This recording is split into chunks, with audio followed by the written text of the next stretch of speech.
हामी चाहिँ शिव झट्टाको हाइकिङ गएर फेरि यहाँ भ्यू पोइन्टमा आएर खाजा खाँदैछौँ।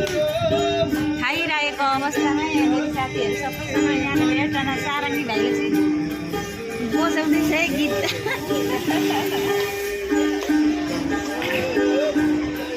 के साह्रो सेक्सी देखिएको के साह्रो सेक्सी देखिएको राम्रीको देखिरहेको थियौँ त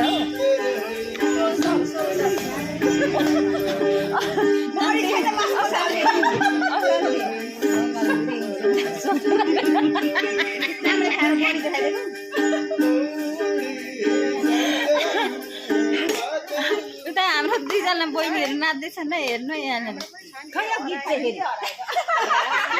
ए त्यस्तो हुन्छ त नि नाच्दै थियो दुईजनाको नाचले तारै छुट्याइदियो। दुईजना बहिनीहरूले नाच्दा गर्दाखेरि यहाँ हाम्रो सारङ्गी भाइको चाहिँ तारै चुट्यो है साथी। यहाँ हेर्नु है बनाउँदैछ नाच्दै थियो दुईजना तारै चुट्यो। सन्जय भाग चाहिँ एकदम मिठो बनाएर ल्याउनु भएको थियो हाम्रो म्यामले। नखाऊँ भनेको खाऊँ लागेर यहाँ धेरै एक थाल खाइसक्नु आँट्यौँ हामी दुईजनाले।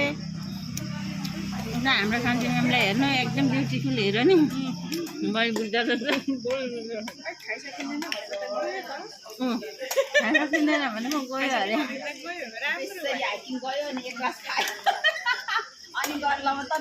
खै तार त भएन कि क्या फेरि गीत त आएन त पस निस्किँदैछ भर्खर अब 9 बजी त निस्किँदैन।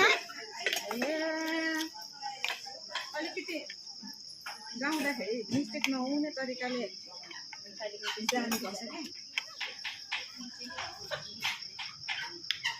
अब यो पेपर छैन